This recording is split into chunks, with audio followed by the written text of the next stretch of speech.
오늘 말씀은 누가복음 13장 31절로 35절의 말씀 중에서 불의한 세상을 책망할 수 있는 용기에 대해서 함께 살펴보고자 합니다. 나라가 힘들어지고 국민들이 어려움에 처하게 되는 궁극적 원인 어디에 있는 것일까요? 1차적으로는 국가의 모든 권력과 힘을 가지고 있는 정치인들에게 있습니다. 그러나 모든 책임이 그 정치인들에게만 있는 것은 아니라는 것입니다. 그들이 나라를 올바로 인도하고 나라를 부강시키고 국민의 삶을 안정되게 할 수 있도록 종교 지도자들 또한 깨어 있어야 된다는 것입니다. 그들의 앞잡이가 되어서 그들이 원하는 대로 자기의 생각을 내려놓고 그들의 대변인이 되는 것이 아니라, 특히 기독교인들은 성경의 말씀에 근거하여 가지고 저들이 나라를 잘 다스릴 수 있도록 잘못된 것을 과감하게 책망할 수 있는 그와 같은 믿음의 종교인들이 많아질 때 잘못된 정치인들은 국민을 두려워하게 되는 것입니다. 이 나라에는 저 정치인들은 말로는 국민들을 두려워하지만은 국민을 전혀 두려워하지 않습니다. 저들의 철밥통 그릇들을 깨부술 수 있는 것은 국민들이 언제나 깨어서 저들을 잘 감시해야만 되는 것입니다. 오늘 본문에 등장하는 바리새인들, 그들은 예수님의 안위를 참으로 걱정한 것처럼 보입니다. 그러나 내면을 살펴보게 되면은 헤롯 안티파스의 음모에 동참해서 예수님을 쫓아내려는 음모에 가담하고 있는 것입니다. 그래서 성도는 성경의 말씀을 통해서 깨어 있어야 되는 것입니다. 다 믿어서는 안 되는 것이고, 항상 정치인들이나 종교인들이 하나님의 말씀에 정의와 공의에 따라서 움직이는지 그들을 우리는 시험하고 살펴봐야 되는 것입니다. 그것이 성도의 본분이고 국민의 본분이기 때문에 그렇습니다. 항상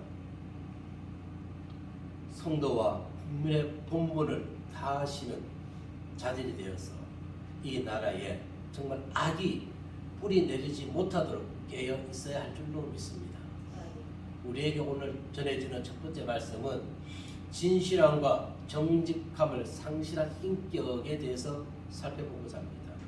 진실함과 정직함을 상실한 인격. 오늘날 이 세대에는 정말로 진실함이 없습니다. 정직함이 없습니다. 32절 말씀 보시게 되면은 시작. 이르시되 너희는 가서 저 여호에게 이르되 오늘과 내일은 내가 귀신을 쫓아내며 병을 고치다가 제3일에는 완전해지리라 하라. 아멘. 네. 예수님께서 바리새인들의 이와 같이 말씀하신 것을 31절에 보니까 곧 그때에 어떤 바리새인들이 나와서 이르되 나가서 여기를 떠나소서 헤롯이 당신을 죽이고자 하나이다 라는 얘기를 듣고 얘기했던 것입니다. 그리고 헤롯에 대해서 평가하기를 무엇이라 했습니까? 여우라고 했습니다. 여우. 전혀 예수님께서는 헤롯을 여우라고 하는데 주장이 없었던 것입니다. 여우란 유대인들이 흔히 교활한 자나 또는 무가치하고 쓸모없는 자를 가르칠 때 사용하던 단어인 것입니다. 오늘날 이 나라에 여우들이 너무 많습니다. 무슨 얘기입니까? 교활하고 무가치한 자들이 너무너무 많다는 것입니다.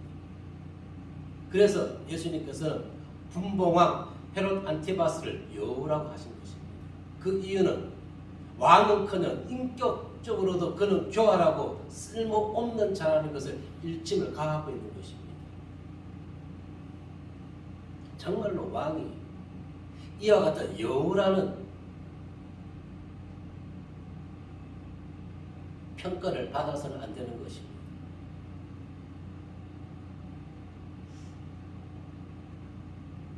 왜 그와 같은 평가를 들었습니까? 동생 빌립의 아내 헤로디아를 아내로 맞이했지요.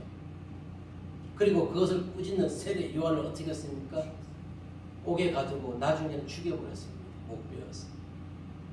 그뿐이 아니라는 것입니다. 이번에는 바리새인들을 통해 가지고 예수님을 지금 자신의 통치 구역에서 쫓아내려고 하고 있는 것입니다. 얼마나 간사합니까? 직접적으로 나서지 못하면서 바로 이와 같은 자, 지난주에 말씀하였듯이 지난번에 하나냐가 아모스에게 북이스라엘에 가서 선지자 노릇이나 하라고 한 것과 똑같은 것입니다. 왜? 자기의 이득을 챙기기 위해서. 주님은 헤롯의 이 간사하고 교활한 술책을 알았기에 그에게 바로 여우라고 말씀하셨던 것입니다. 디모데전서 5장 20절 말씀에 보면은 범죄한 자들을 모든 사람 앞에서 꾸짖어 나머지 사람들로 조용하게 하라. 네. 네. 범죄한 사람을 모든 사람 앞에 꾸짖어야 되는 것입니다. 그런데 지금 이 나라는 어떻습니까? 분명히 우리 국민들은 의심합니다. 분명히 범죄자, 중모자가 맞는데 그들이 지금 법의 심판을 받지 않고 있는 것이에요. 이것이 어떻게 온전한 나라라고 할 수가 있는 것입니까? 그래서 어떻게 국민들이 그들을 지도자라고 인정할 수가 있는 것입니까? 누가 봐도 분명히 그가 중모자인데 벌을 받지 않아요. 그러니 사람들이 법을 두려워합니까? 법을 두려워하지 않아요. 그러니 국민들이 경찰들도 폭행하는 것 아닙니까? 법을 두려워하지 않는 것이 그들이 먼저 본을 보여야 되는 것입니다. 자신들의 기득권을 내려놓고 오늘 주님의 제자인 우리도 이와 같이 잘못된 것을 과감하게 꾸짖을 수 있는 담대함을 가져야만 되는 것입니다. 그런데 이와 같은 종들이 없어요. 이와 같이 잘못된 것을 과감하게 꾸짖는 주의 종을 오히려 잘못됐다고 꾸짖는 인생들이 더 많다는 것입니다. 누가 잘못된 것인지 모르는 것입니다. 그러나 성경의 말씀으로 분별해 보면은 꾸짖는 자를 꾸짖는 자가 잘못됐다는 것입니다. 꾸짖는데 그 꾸짖는 것을 잘못됐다고 얘기하는 자들이 그들이 잘못된 자들이라는 것입니다. 그런데 많은 사람들은 모르는 것이에요. 잘못된 것을 꾸짖는 사람을 한 사람이고 그 사람에 대해서 여러 사람이 꾸짖으니까 그 사람의 잘못된 걸로 알고 있다는 것입니다. 아닙니다. 예수님 당시에도 주님의 제자들의 시대 상황에서도 타락한 이들이 더 많았지 꾸짖는 자가 더 적었습니다. 오늘날도 마찬가지인 것입니다. 우리는 진리를 왜곡시켜서는 안 되는 것입니다. 디모데후서 4장 2절 말씀에 보시게 되면은 시작. 너는 말씀을 전파하라. 때를 어떤지 무엇보든지 항상 가르치라. 범죄의 오래 참음과 가르침으로 경책하며 경계하며 권하라. 아멘. 하나님의 섭리와 하나님의 살아계심을 믿는 자들에게 두려움이 없습니다. 두려움이 있어서는 안 되는 것입니다. 33절에서 이렇게 얘기합니다. 주님께서는 그러나 오늘과 내일과 모레는 내가 갈 길을 가야 하리니 선지자가 예루살렘 밖에서는 죽는 법이 없느니라. 아멘. 비록 내가 죽을 때 죽더라도 내 갈 길은 주의 사명, 주의 성도의 길은 가야 된다는 것입니다. 믿음을 지켜야만 되는 것입니다. 아멘. 무엇이 두려웠어요? 세상 권력과 세상의 부귀향락이 무엇이 미련이 남아서 무엇이? 주님께서는 이렇게 얘기했습니다. 예루살렘 밖에서는 죽는 법이 없다고 했던 것이죠. 즉 주님께서는 예루살렘에 올라가서 그 십자가에서 골고다 언덕에서 당신이 죽어야 된다는 것입니다. 그런데 지금 헤롯은 이 바리새인들을 통해 가지고 예루살렘의 밖을 벗어나라는 것입니다. 예루살렘에서 십자가를 지지 말라는 것입니다. 이거는 사단의 속성이라는 것입니다. 그걸 알아야 되는 것이죠. 나를 위하는 것이 아닙니다. 왜? 하나님의 섭리와 예정은 이미 예수님께서 예루살렘 골고다 언덕 십자가에서 죽어갈 것을 이미 예정하셨기 때문에 헤롯 너가 아무리 나의 사역을 방해한다 할지라도 그 하나님이 이미 섭리하고 예정하신 것은 너는 방해할 수 없다는 것을 말씀해 주고 있는 것입니다. 그런데 사단은 인간의 하수인이 된 자들은 이러한 것을 모르고 있는 것입니다. 그래서 주님을 위하는 척 바리새인들이 예루살렘을 떠나라는 것입니다. 왜? 헤롯이 당신을 죽이러 가기 때문에. 성도는 어떠한 상황에서도 하나님의 손길을 믿는다면 두려움을 가져서는 안 되는 것입니다. 그런데 사단은 계속 우리에게 두려움을 줍니다. 목사에게도 안 줄까요? 예, 미래에 대해서 자꾸만 줍니다. 그것은 미래의 일인 것입니다. 현재가 아니라는 것입니다. 그래서 사단은 자꾸 우리에게 현재에 대해서 근심 걱정하게 하는 것이 아니라 미래 삶에 대해서 근심 걱정을 갖게 하는 것입니다. 그것을 분별해야 되는 것이에요. 미래 삶에 대해서 근심 걱정을 갖게 되면 지금의 감사가 없는 것입니다. 기쁨이 없는 것입니다.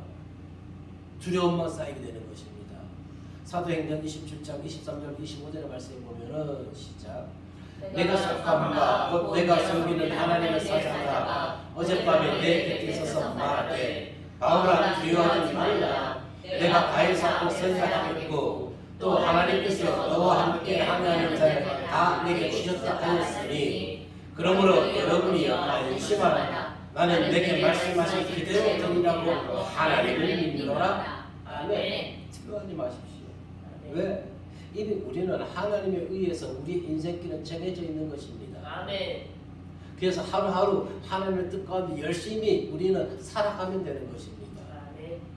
미래의 일을 하나님께 맡기면서 오늘을 그저 감사하면서 또한 복음을 전할 자들을 만나게 되면 그들에게 예수를 전하면서 그것이 성도의 사명인 것입니다. 그런데 오늘날 이에 비하면 성도와 목자들은 어떻습니까? 조그만 반대만 있어도요 자신의 뜻을 내려놓습니다. 조그만 위기만 닥쳐도 어떻게 의심과 두려움에서 떠나지 못하게 되는 것입니다. 하지만 하나님께서는 여호수아에게 무엇이나 용기를 주었습니까? 여호수아 1장 9절에 이렇게 얘기합니다. 내가 내게 명령한 것이 아니냐. 강하고 담대하라. 두려워하지 말며 놀라지 말라. 내가 어디로 가든지 내 하나님 여호와가 너와 함께 하느니라. 아멘. 항상 이 말씀을 기억하십시오. 내가 어디 있든지 간에 하나님이 나와 함께 하시면 믿으시길 바라겠습니다. 아멘. 그래서 현실에 두려움을 가질 필요는 없다는 것입니다. 그런데도 조그만 틈이 생기면 방심하면 사단은 계속 근심 걱정을 집어넣어 준다는 것입니다. 물리치세요. 이겨내세요. 그것이 믿음인 것입니다. 아멘. 끌려 들어가지 마세요. 자, 목사들도 뒤에 얘기 나오겠지만 이렇게 얘기합니다. 명상을 하라는 얘기가 나옵니다. 저는 명상을 하라고 얘기하는 사람들을 보면 참으로 그들이 명상에 대해서 정말 잘 아는지 모르는지 모르겠어요. 근심, 걱정, 두려움이 있는 사람에게 명상을 하라고 얘기합니다. 근심, 걱정, 두려움이 있는 사람은 명상을 할 수가 없어요. 왜? 명상이라는 건 무엇입니까? 가만히 있는 것이에요. 그러면 우리가 생각해 보세요. 눈을 감고 가만히 있으면 온갖 작동사리가 계속 우리를 이끌고 갑니다. 그럴 때 무엇을 해야 되는가요? 외쳐야 됩니다. 아멘. 네. 예수님께서 베드로에게 얘기하였듯이 사가라! 내게서 떠나라! 아멘. 우리가 명상이 아니라 기도를 하게 되면은 통성기도 하는 거하고 묵상기도 하는 거하고 천지 차이 있는 것입니다. 쉽게 해서 묵상기도는 어느 정도 믿음의 경륜에 오른 사람이 할 수가 있는 것이고 이 통성기도는 믿음의 초보 단계에서 좀 하게 되는 것이지요. 나중에는 이것은 혼행해서 하게 되는 것이지만은 지금 근심 걱정 있는 사람에게는 명상, 묵상이 아니라 통성기도를 해야 되는 것입니다. 아멘. 그래야지만이 나쁜 근심 걱정이 나에게서 떠나가게 되는 것입니다. 아멘. 사람들이 그것을 몰라요. 무조건 그냥 명상하라고 얘기해요. 목사들이 명상하라는 그 얘기를 어쩌면 그렇게 아무런 잘못 없이 사용하는 것일까요? 가능하면 우리는 기독교 성경적 용어를 사용해야 되는 것입니다. 하나님은 이사야 선지자의 입을 통해서 약속을 하셨습니다. 이사야 43장 1절 2절 말씀해 보니까 시작. 야곱아 너를 창조하신 여호와께서 지금 말씀하시느니라. 이스라엘아 너를 지으신 이가 말씀하시느니라. 너는 두려워하지 말라. 내가 너를 구속하였고 내가 너를 지명하여 불렀나니 너는 내 것이다. 내가 물 가운데 지날 때에 내가 너와 함께 할 것이라.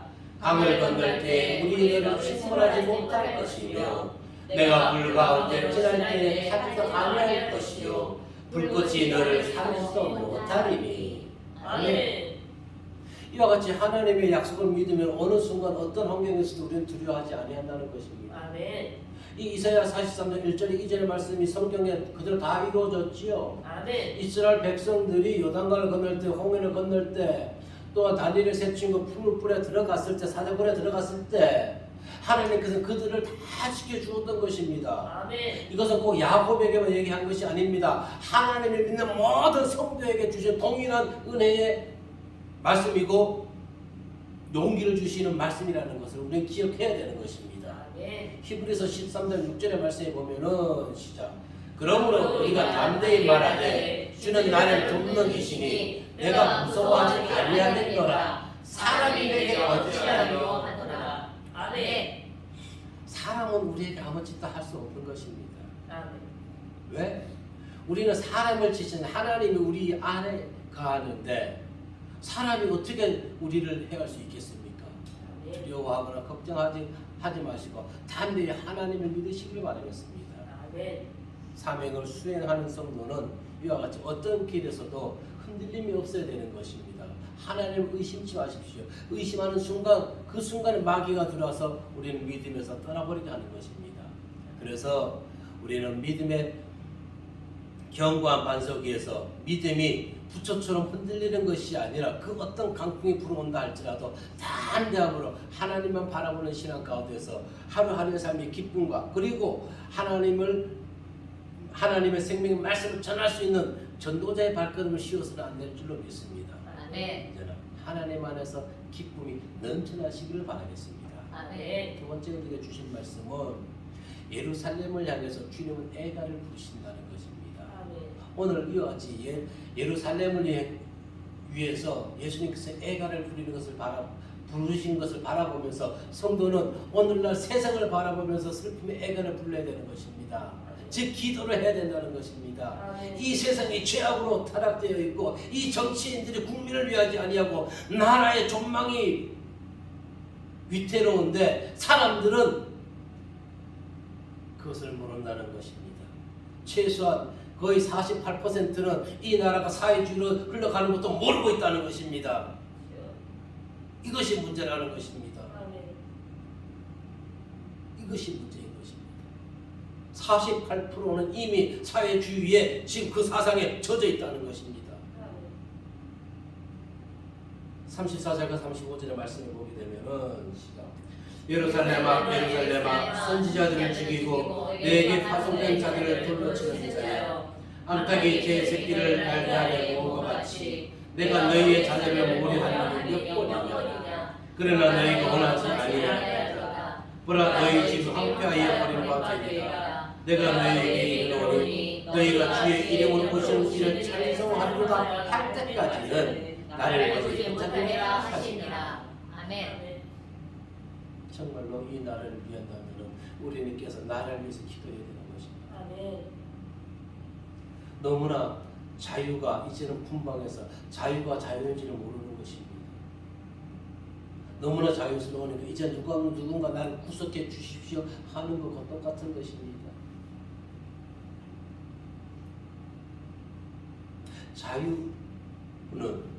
자유주의는 모든 사람의 생각에 공존하는 것입니다. 근데 사회주의는 오직 모든 사람의 뜻이 하나로만 이루어지는 것입니다. 아멘. 그래서 이 한쪽 당의 흐름에 반대되는 여러 가지 자유스러운 의견에 대해서 의견을 제시하는 사람들을 그들이 지금 막 공격하는 것이에요. 우리 뜻에 따르라는 것입니다. 이것은 무엇을 의미합니까? 사회주의 공산화 국가가 되어간다는 것입니다. 아멘. 자유주의는 그것이 아닙니다. 내 뜻을 마음대로 주장할 수가 있는 것입니다. 아멘. 그래서 사람들이 그걸 모르고 있다는 것이죠. 주님은 31절 33절에서 자신의 구속 사역을 이해하지 못하고 오히려 대적하고 예수님을 죽인 예루살렘 백성들을 향해서 지금 애간을 부르고 계시는 것입니다. 왜 그럴까요? 멸망을 내다보시기 때문에 그런 것입니다. 그래서 우리가 믿음의 눈으로 세상 현재 돌아가는 상황을 바라본다면 우리는 기도를 멈출 수가 없는 것입니다. 아멘. 하나님 이 나라를 정말로 하나님이 다스리는 신본주의 국가가 되어서 정말로 백성들이 아무 걱정 없이 어떠한 사상에 함몰되지 아니하고 오직 하나님 말씀에 의해서 이 나라를 자유롭게 우리가 살아갈 수 있게 해달라고 기도해야 되는 것입니다. 아멘. 언제부턴가 이 나라는 갈라치기 하는데 명수가 되어 있어요. 갈라치기 명수. 성소수자들 뭐하면 뭐하는 자들 이런 그 집단을 만들어가지고 누가 이렇게 갈라치기 하는 것입니까? 나라를 뒤엎으려는 자들이지. 평화로워서는 안 되는 것입니다. 이곳저곳에서 자기들의 소리가 나타나야 되는 것입니다. 아멘. 그것을 분명히 알아야 되는 것입니다. 예루살렘 주민들은 수세기 동안 하나님의 보내심을 받아서 참된 회개를 외치고 부르짖는 하나님의 선지자 종들을 돌려 쳐 죽였습니다. 지금 이 나라에 일어나고 있는 거잖아요. 아멘. 이 나라에 옳은 말 하는 소리 하면 내 당에서도 이 옳은 말 하면은 그 사람을 돌로 치는 것이에요. 지금 그와 같은 시대인 것입니다. 꼭 돌로 쳐서 치는 것이 아니라 내 뜻과 반대되면 그를 탈당시키라고 하는 내용들이라든가 목사가 권력에 눈이 멀어가지고 하나님의 말씀을 빌미로 권력을 장악하려고 한다든가 그런 이상한 비판을 하고 있는 것입니다. 아모스 2장 5절을 보면 이렇게 얘기합니다. 내가 유다에 불을 보내리니 예루살렘의 궁궐들을 살리리라. 아멘. 왜 예루살렘의 궁궐들을 살게 한다는 것입니까? 하나님의 말씀에 떠나 있기 때문에 그렇습니다. 그곳들이 이미 사단의 하수인들이 되었기 때문에 그렇습니다. 34절에서 예수님께서 예루살렘을 반복적으로 부르셨지요. 왜 그럴까요? 이미 그곳은 죄악으로 관영해 있기 때문에 하나님의 심판을 면하지 못한다는 것을 알았기 때문에 그런 것입니다. 그리고 예수님의 죽음에 대해서 예루살렘 도성이 직접적으로 관영화되어 있는 것이지요. 그들이 예수를 믿었으면은 그들이 예수님을 돌로 치지 않았을 것입니다.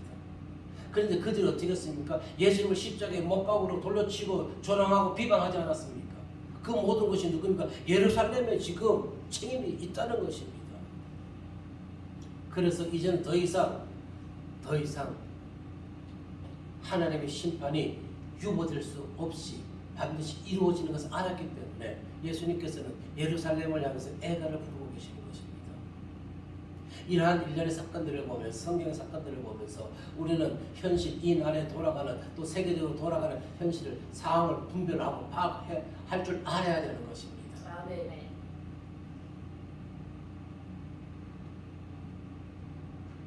서기관들과 바리새인들이 아무리 백성들을 현혹시키고 자신들의 정당성을 주장한다 할지라도 국민이 깨어있다면 그들은 큰 소리를 내지 못합니다. 국민이 깨어있으면 되는 것입니다. 국민이 성도가 깨어있으면 되는 것입니다. 아멘. 그 결과가 20대 선거에서 그것을 증명해주고 있는 것이죠. 주님은 다가올 예루살렘을 내다보시면서도 그 도성 안에 살고 있는 사람들이 당해야 하는 고통을 보셨기 때문에 안타까운 심정으로 그 예루살렘아 예루살렘아 부르고 계시는 것입니다. 애가를 부르고 계시는 것입니다. 시편 119편 146절의 말씀에 보시게 되면 시작. 그들이 주의 법을 지키지 아니하므로 내 눈물이 시냇물같이 흐르나이다. 오늘날 많은 성도들이 목사들이 특히 목사들이 하나님의 말씀을 100% 믿고 있다면 이렇게 4분 5열 갈라치게 하지 않습니다. 지금 우리 방송 미디어에서는 나오지 않지만 인터넷상에서는 지금 얼마나 지금 많은 기독교인들이 서로가 서로를 헐뜯고 있는지 아십니까? 창피한 일입니다. 창피한 일입니다. 그 모든 것이 말씀으로 돌아가게 된다면은 아무런 문제가 되지 않는 것인데 거기에 자기 인간적 사상과 정치적 사상이 포함되어 있기 때문에 문제를 일으키는 것입니다. 성도들은 그 부분을 봐야 되는 것이에요. 보세요. 오늘 본문에서도 얘기했죠. 날개와 암탉이라고 얘기하는 것입니다. 이것 날개와 암탉은 안전한 피난처와 보호처를 얘기하는 것이죠. 이 모든 것을 하나님께서 당신의 백성들을 보호하기 위해서 당신의 백성들을 날개로 암탉이 날개로 새끼를 보호하듯이 우리를 지켜 보호하신다는 것입니다. 그런데 많은 자들이 이것을 싫어하는 것이에요. 주님의 간섭 받기 싫다는 것입니다. 그러나 우리가 반드시 기억해야 될 것은 하나님은 오늘도 변함없이 당신의 백성들을 당신의 안전한 날개로 지켜 보호해 주고 계시고 보호해 주시기를 원하신다는 것을 우리는 알아야 되는 것입니다. 이사야 31장 5절로 6절의 말씀 보게 되면은 시작. 새가 날개치며 그 새끼를 보호한 것 같이 나 만군의 여호와가 예루살렘을 보호할 것이다. 그것을 보위하며 번지며 뛰어넘어 구원하리라 하셨느니라. 이스라엘 자손들아 너희는 심히 거역하는 자에게로 돌아오라. 아멘. 돌아가야 되는 것입니다. 돌아가야 됩니다. 그런데 아까 좀 전에 얘기했지만 목사들도 명상이라는 얘기를 하고 또 한 단어를 더 잘 쓰는 것이 있습니다. 목사들이 성찰한다고 얘기합니다. 성찰. 예, 단어 자체가 잘못된 것은 아닙니다. 자, 오늘 31장 6절에서 이사야서 이스라엘 자손들아 너희는 심히 거역하던 자에게로 돌아오라고 얘기했습니다. 돌아가기 위해서는 어떻게 해야 되는 것입니까? 회개 지심이 있어야 되는 것입니다. 자신들의 잘못에 대해 국민들에게 사과하는 자들이 흔히 사용하는 단어 조금 전에 얘기했듯이 성찰한다는 것입니다. 그런데 목사들도 성찰 단어 쓴 데 있죠. 그래서 저는 이 단어를 썼습니다. 회개지심, 회개지심. 성찰이라는 단어보다는 회개지심이라는 단어가 오히려 기독교적 용어인 것입니다. 무슨 의미인 것입니까? 잘못을 뉘우치고 고치려는 마음이라는 것입니다. 회개지심은. 성찰이라는 단어와 같은 것입니다. 근데 기왕이면은 목자들은 그와 같은 성찰이라는 단어를 쓰는 것보다 오히려 회개지심이라는 단어를 쓰는 것이 저는 맞지 않나 개인적으로 생각합니다. 잘못을 뉘우치고 고치려는 마음. 근데 오늘 이와 같은 회개지심의 마음을 가진 성도들이 목자들이 적다는 것입니다. 정치인들과 마찬가지로 모든 자들이 말로는 성찰, 회개지심을 외치는데 실상 생활에서는 적용시키지 아니하는 것이지요. 예루살렘 주민들은 선지자들을 돌로 쳐 죽이는 것에 주저하지 않았습니다. 히브리 사회에서 죄인을 돌려 쳐 죽이는 것에 그 죄악이 몇 가지가 있습니다. 소가 사람을 쳐받아 죽였을 때 돌려 쳐 죽였습니다. 몰렉에게 자식을 바쳤을 때 그 부모를 돌려 쳐 죽였습니다. 그리고 박수가 될 때, 지금 무당이나 박수가 되는 자를 돌려 쳐 죽였습니다. 예, 그러면 히브리 사회의 배경으로 본다면 오늘 이 나라에 돌려 쳐 죽일 박수와 무당들이 엄청 많지요. 예, 다 돌려 쳐 죽여야 되는 것입니다. 성경적으로 얘기하는 것입니다. 목사가 앞에서 얘기하는 것이 아니라 20장 27절 분명히 얘기하고 있습니다. 남자나 여자가 접신하거나 박수무당이 되거든 반드시 죽일지니 곧 돌로 그를 치라. 그들의 피가 자기들에게 돌아가리라. 왜? 이들은 하나님의 전능하신 하나님의 살아계심을 회방하는 자들이기 때문에 그런 것입니다. 또 안식일을 범할 때 돌려 쳐 죽였습니다. 우상숭배나 부모에게 복종하지 않는 자식, 그리고 하나님께서 금하신 물건을 취하는 자들을 돌려 쳐 죽였습니다. 대표적으로 누구인 것인가요? 아간이 그랬지요. 하나님께서 분명히 백성들의 그것을 취하지 말라고 했는데 그는 어떻게 몰래 숨겼지요? 여호수아가 이르되 내가 어째 우리를 괴롭게 하였느냐? 여호와께서 오늘 너를 괴롭게 하시리라 하니 온 이스라엘이 그를 돌로 치고 물건들도 돌로 치고 불사르고. 그런데 이와 같이 극악한 형벌을 받아서 돌려쳐 돌에 맞아 죽을 자들을 하나님이 보내신 선지자들에게도 예루살렘 백성들이 동일하게 행동했다는 것입니다. 이것은 얼마나 예루살렘이 폐역했는 것을 그대로 보여주는 것이지요. 왜 그랬을까요? 하나님을 떠나 있었기 때문에 그렇습니다. 하나님을 떠나 있게 되면 우리 심령에 총명이 사라지게 되는 것입니다. 아멘. 선과 악을 구별하지 못하게 되는 것입니다. 에베소 4장 18절 말씀에 보면은 시작. 그들의 총명이 어두워지고 그들 가운데 있는 무지함과 그들의 마음이 굳어짐으로 말미암아 하나님의 생명에서 떠나 있도다. 아멘. 보세요. 35절에서 예수님께서 무엇을 얘기했습니까? 다시 읽어보면 시작.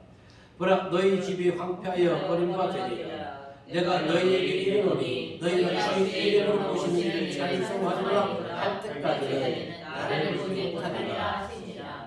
아멘. 결국 이 예언대로 유대 폭동 AD 66년에부터 일어나서 3년 6개월간 지속됐습니다. 그 사이에 로마 장군 디도가 수십만 로마 군병을 이끌고 5개월 동안 예루살렘 성전을 포위했습니다. 결국 AD 70년 8월 6일 성전에 불을 살랐습니다. 예루살렘 성전이 무너졌던 것입니다. 예수님이 예언하신 그대예요.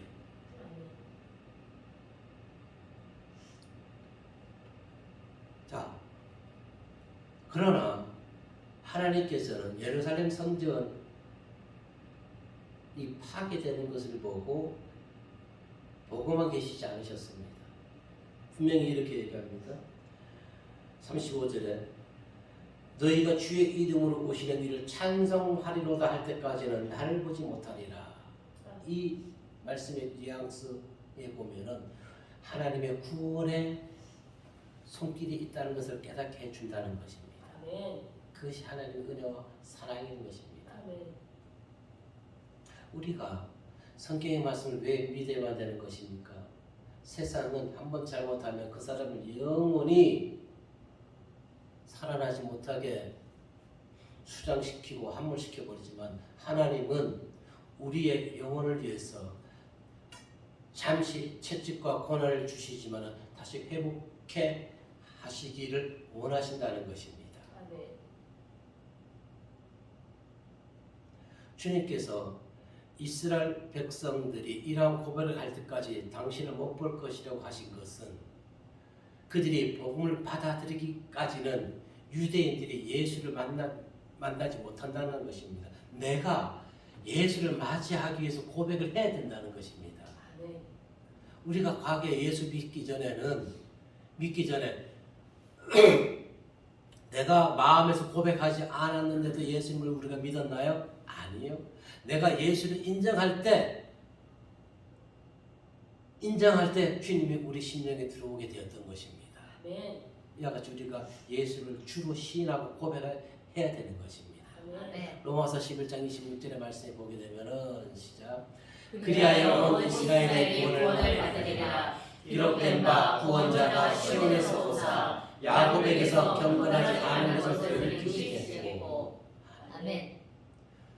주님이 우리 심령에 오시게 되면은 우리 안에 하나님의 말씀과 하나님의 뜻과 반대되는 모든 것은 사라지게 되는 것입니다. 아멘. 오직 하나님의 것만 우리에게 나타나게 되는 것이지요. 아멘. 그래서 우리는 그들은 하나님의 백성으로 새로운 옛 위치를 회복하게 되는 것입니다. 아멘. 우리는 성도의 이 옛 사명을, 옛 정결함을, 옛 신실함을 회복받아야 되는 것입니다. 아멘. 스가랴서 12장 10절 말씀에 보면은 시작. 내가 다윗의 집과 예루살렘 진진에게 은총과 강구하는 심령을 부어주리니 그들이 그 찌른 바 그를 바라보고 그를 위하여 애통하기를 독자를 위하여 애통하듯 하며 그를 위하여 통곡하기를 장자를 위하여 통곡하리로다. 아멘. 하나님은 아직도 이스라엘 백성 그리고 우리들을 변함없이 사랑하고 계심을 믿으시길 바라겠습니다. 아멘. 오늘 말씀을 통해서 반드시 기억해야 될 것은 세상 모든 흥망성쇠의 근원에는 영적인 문제가 포함되어 있다는 것입니다. 아멘. 아멘. 바리새인들, 예루살렘 백성들, 헤롯, 예수님을 십자가에 못 박게 했던 것은 영적으로 무지했기 때문에 그렇습니다.